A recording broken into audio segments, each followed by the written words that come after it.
Maka selama dititipkan Allah ruh di dalam jasad ini, disitulah kesempatan kita beramal. Mana ruh tuh Pak Ustaz?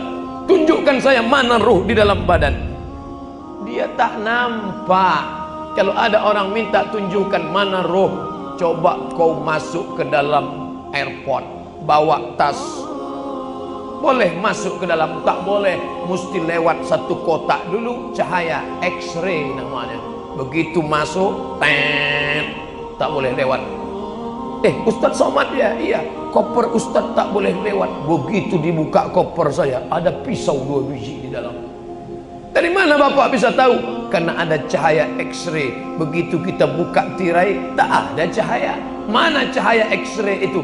Kalau cahaya X-ray saja tak bisa kau tengok, apalagi ruh. Bule-bule berjemur di pantai. Yang perempuan bule, yang laki-laki pakle. Berjemur dia di pantai. Apa yang membuat mereka berjemur?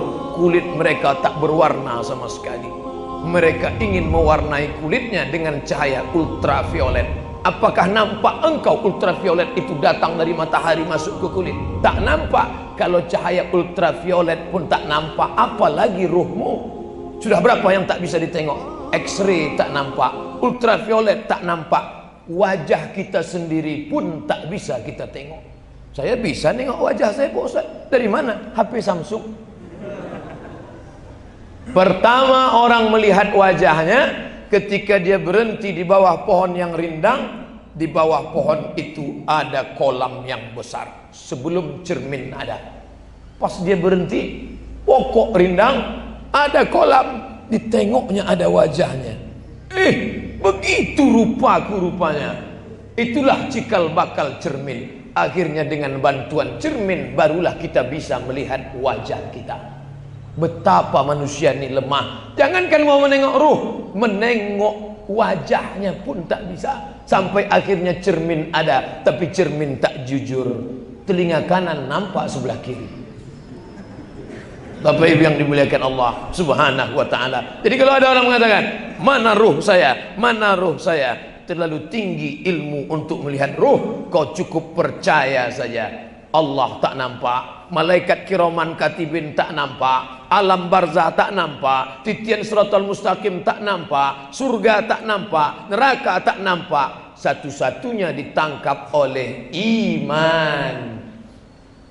Antum minabillah wa malaikatihi wa kutubihi wa rusulihi wal yaumil akhir wa biqadri khairihi wa syarrihi. Keenam-enam ini tak nampak. Itu hanya iman kepada Allah Subhanahu wa ta'ala. Gara-gara iman itulah pedagang-pedagang yang ada di pasar tidak menipu timbangan. Yang 1 kilo tetap dia katakan 1 kilo. Tajam mata ibu-ibu menengok timbangan. Nengok Quran tak nampak, nengok timbangan nampak. Kurang 1 mata tuh, kurang. Ibu-ibu yang matanya sudah tajam menengok timbangan beras, timbangan cabai, timbangan ikan. Terus ibu pantau. Kenapa? Ibu yang matanya tajam, ibu sudah menyelamatkan pedagang dari makan haram. Di pasar 1 kilo, pulang ke rumah begitu ditimbang 9,5 ons. Lapor ke bapak, biar bapak bawa pistol. Kau betul kan timbangannya? Bukan mau nakut-nakuti dia, bukan mau menteror dia. 1 hari belanja orang di sana 10 orang. Setengah on, berarti dia sudah makan haram berapa? 5 kilo dia makan haram sehari masuk ke dalam badannya, ditumpuknya. Oleh sebab itu timbangan ini penting. Ustaz kok cerita timbangan? Yang ngatur timbangan tuh cerita ke saya, Ustaz timbangan ini tak ada yang betul sekarang. Masa tak ada? Satu pun tak ada. Ada satu yang betul Pak Ustaz. Apa tuh? Timbangan posyandu. Lain daripada itu tak ada. Dikumpullah hasil timbangan tadi. Duit tadi sudah banyak. Distorkan berangkat ONH. Lalu pergi ke Makkah berangkat haji. Bawa tisu. Masukkan ke kantong. Untuk apa? Mau nangis di depan pintu Ka'bah. Labbaik Allahumma labbaik. Labbaik Allahumma labbaik. Kenapa kau menangis? Kakiku dipijak Afrika. menangis depan pintu Ka'bah. Apa kata malaikat? La labbaik wala sa'daik. Kau tidak dapat haji mabrur. Kenapa? Zaduka haram, karena kau berangkat dengan uang haram. Disuapkan santunan anak yatim. Dulu santunan anak yatim 2, salaman sapu kepala, salaman usap kepala, salaman. Sekarang bertambah 3, salaman sapu kepala, cheese. Update status, bahkan streaming pula itu. Boleh, tak salah. Tapi ketika yang kau kasih hasil dari timbangan yang curang tadi, kulu, makanlah, wa'amfiku, bersedekahlah. Apa yang kau sedekahkan? Min thayyibat, yang baik-baik. Innallaha thayyibun, Allah maha baik. La yaqbalu illa thayyiban, dia tak menerima kecuali yang baik-baik saja. Hasil timbangan yang curang tadi lalu kemudian dibelikan ke beras, beras masuk rice cooker menjadi nasi, nasi disuap pagi menjadi makanan sarapan pagi. Allahumma barik lana fima razaqtana wa qina azabannar. Yummy.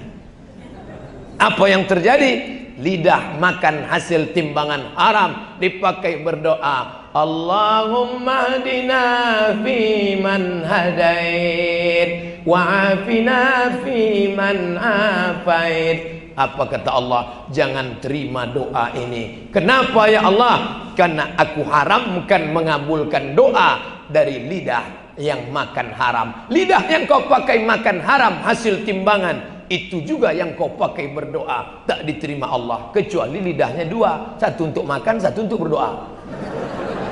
Ibu yang dimuliakan Allah Subhanahu wa taala. Oleh sebab itu, masuk darah, setetes darah, sepinggan, sepiring kita makan, yang jadi darah cuma setetes, masuk ke tangkai jantung, darah menyembur menyemprot naik ke otak, otak yang berpikir diisi darah haram. Maka nasiyatin, ubun-ubun, kadzibatin, pembohong, khati'atin, pendosa, lapendos, lelaki penuh dosa. Kenapa dia itu dosa saja isi otaknya? Dosa, dosa, dosa, dosa, dosa, dosa. Kenapa dosa saja isi otaknya? Gara-gara apa? Gara-gara makan haram, setetes darah masuk ke jantung, disemprot ke otak, maka rusak isi kepalanya semua. Yang salah bukan matanya, yang salah bukan telinganya, yang salah bukan tangannya, yang salah di mana? Ni yang memerintahkan. Kalau anak kecil nampak dia berombak begitu, ini tak nampak lagi, udah keras, udah tua dah. Bapak ibu yang dimuliakan Allah Subhanahu wa taala, beruntung bapak ibu yang punya suami. Ibu suaminya di mana? Di Polresta Barelang, tapi ada pengajian setiap Kamis pagi, berbagai macam ustadz dibawakan kemari. Bapak ibu yang dimuliakan Allah Subhanahu wa taala, berapa lama ruh berada dalam jasad ini?